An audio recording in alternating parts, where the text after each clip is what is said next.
रत्नगर गांव में एक तांत्रिक रहा करता था जो कि तंत्र विद्या से बहुत सारी शक्तियों को हासिल करना चाहता था। एक दिन तांत्रिक अमावस्या के घनी अंधेरी रात में मंत्र पढ़ते हुए बोलता है, ओम क्लीम चामुंडाय नमः, ओम क्लीम कालदेव नमः। तांत्रिक ने मंत्र विद्या पूरी करने के बाद कहा, बस एक और कुंवारी लड़की की बलि चढ़ा दूं, उसके बाद मुझे सृष्टि पर राज करने से कोई नहीं रोक सकता। इसके बाद तांत्रिक अपने अगले शिकार को तलाश करने निकल जाता है। दरअसल तांत्रिक कुछ शक्तियों को हासिल करना चाहता था, जिसके लिए उसे 13 कुंवारी लड़कियों की बलि चढ़ानी थी। उसकी 12 बलि पूरी हो गई थी और वह अपनी 13वीं कन्या की तलाश में था। तभी उसे चंद्रवाती के बारे में पता चलता है, जो कि अभी हाल में 19 साल की हुई थी और वह प्रेम नाम के एक लड़के से बहुत प्यार करती थी। एक दिन बाद उसकी प्रेम से शादी थी और वह प्रेम से अपनी शादी के सपने सजा रही थी। बस कल प्रेम और मैं हमेशा के लिए एक दूसरे के हो जाएंगे और फिर हमें कोई भी अलग नहीं कर पाएगा। आखिर मैं कितनी खुशकिस्मत हूँ जो मुझे प्रेम का साथ मिला। चंद्रवाती यह सब सोचकर बहुत ज्यादा खुश हो रही थी, लेकिन उसे क्या पता था कि उसकी खुशियों को जल्द ही किसी की नजर लगने वाली है। अगले दिन जैसे ही चंद्रवाती दुल्हन बनकर सजी हुई थी, तभी तांत्रिक उसे बेहोश कर अपनी गुफा में ले जाता है और कहता है, आखिर मुझे मेरा आखिरी शिकार भी मिल ही गया। अब इसकी बलि चढ़ाकर मैं हमेशा हमेशा के लिए अमर हो जाऊंगा और मुझे बहुत सारी शक्तियां भी मिल जाएंगी। तांत्रिक ये बोलकर चंद्रवाती की बलि चढ़ाने जा ही रहा था कि तभी चंद्रावती को होश आ जाता है और वह हाथ जोड़कर तांत्रिक से कहती है, मुझे माफ कर दो, मुझे यहाँ से जाने दो। मेरे प्रेमी प्रेम से मेरी शादी होने वाली है और मेरी जिंदगी में बहुत सारी खुशियाँ आने वाली है।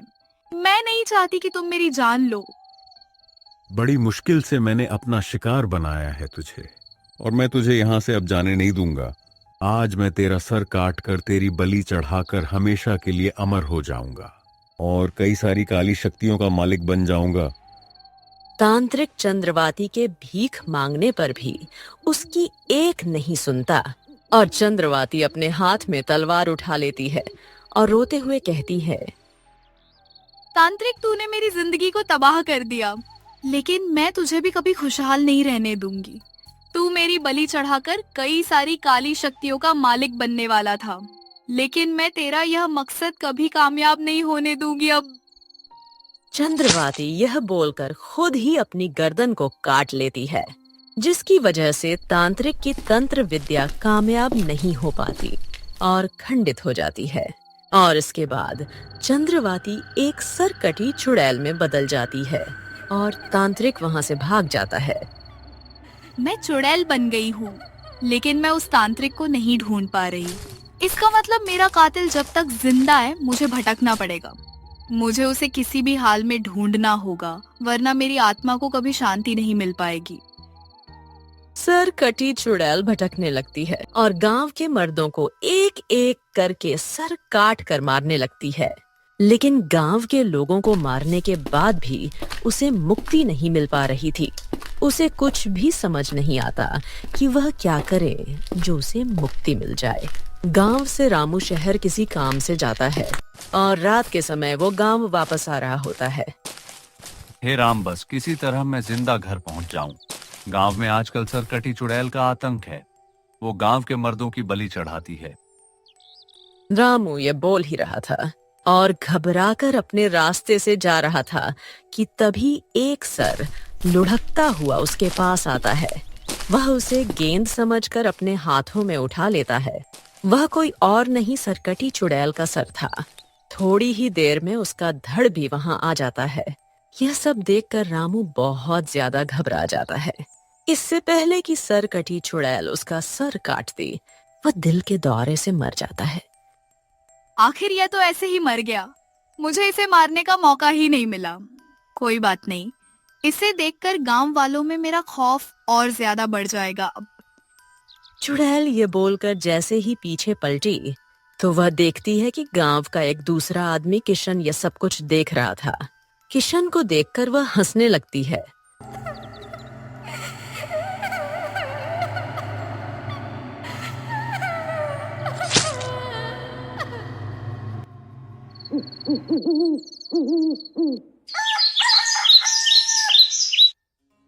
गांव के चौराहे पर लटका उसका सर लटका होता है, जिसे देखकर गांव वाले सहम जाते हैं।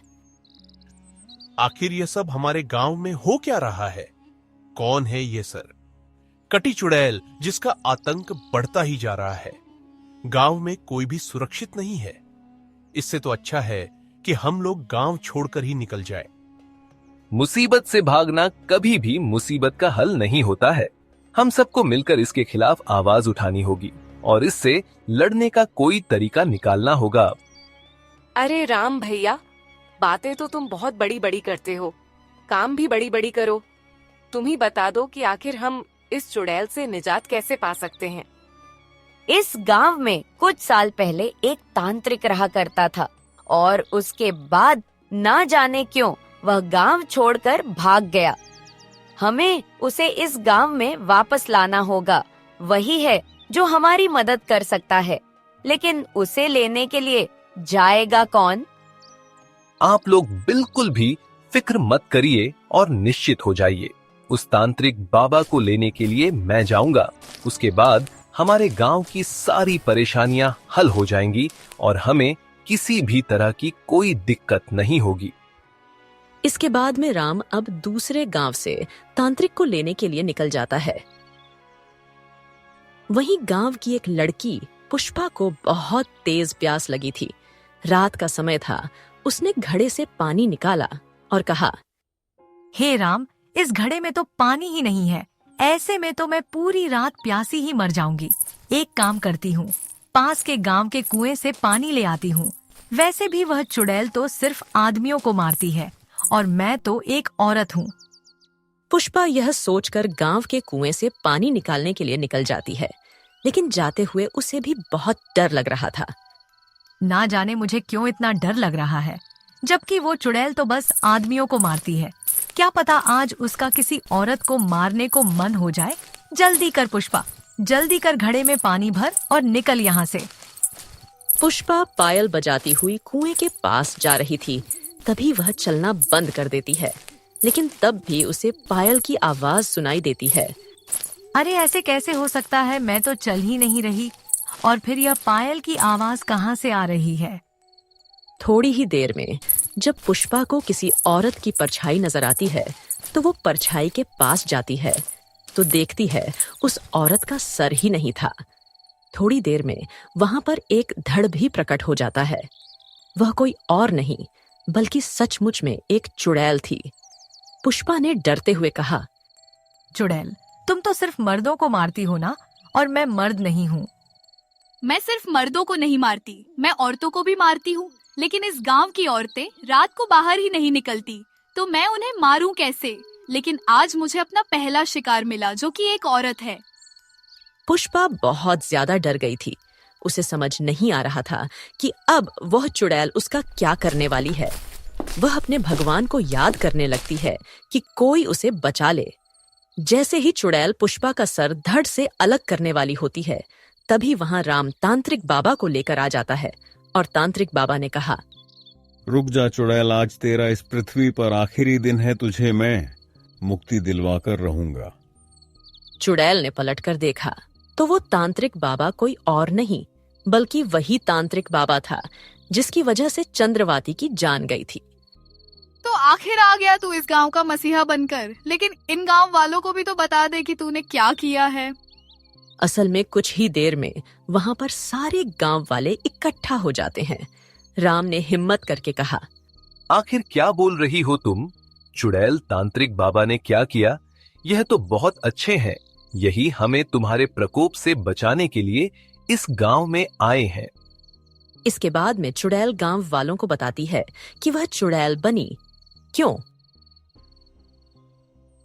यह सब कुछ जानकर राम को भी बहुत गुस्सा आता है और गांव वाले भी तांत्रिक को घूर कर देखने लगते हैं। और तांत्रिक ने कहा, मुझे ऐसे घूर कर देखने की जरूरत नहीं है। अरे क्या हो गया?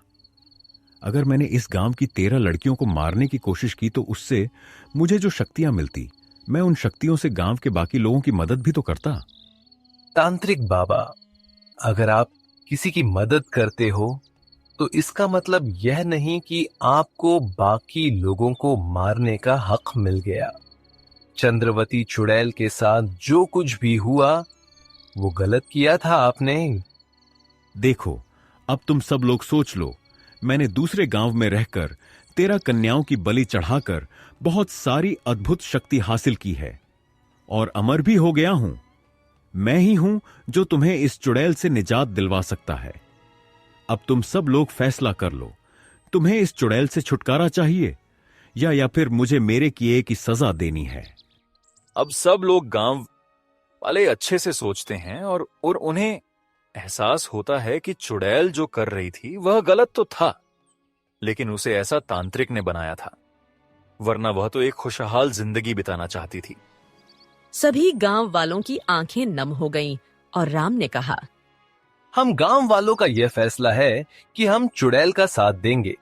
भले ही उसने कई गांव वालों को मारा, लेकिन वो दिल की अच्छी थी, उसे ऐसा तुमने बनाया।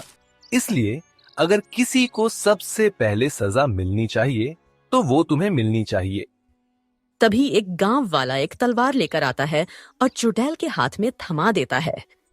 तुम भूल गई हो चुड़ैल, मैंने 13 कन्याओं की बलि दे दी है। अब मेरे पास शक्तियां हैं और मैं अमर भी हो गया हूं। तुम मेरा कुछ नहीं बिगाड़ सकती। लेकिन फिर भी चुड़ैल उसकी गर्दन पर जैसे ही तलवार से वार करती है, उसकी गर्दन धड़ से अलग हो जाती है और वह मर जाता है। यह सब तुमने कैसे किया चुड़ैल बहन? यह तांत्रिक तो अमर हो गया था, फिर यह मरा कैसे? मैं ही वह एकमात्र जरिया थी जो इसे मार सकता था। मेरी ही वजह से इसकी पहली पूजा खंडित हुई थी। इसीलिए अगर मैं इसे ना मारती तो यह सच में अमर होकर और भी लोगों की हत्या करता। लेकिन इसे मारने के बाद अब मेरी आत्मा को भी मुक्ति मिल गई है। आज के बाद आपको सरकटी चुड़ैल का बदला और उसका आतंक दोनों ही नहीं देखने को मिलेगा और इस तांत्रिक से भी आपको छुटकारा मिल गया। और इसके बाद चुड़ैल की आत्मा को शांति मिल जाती है और वह उस गांव से चली जाती है और पूरा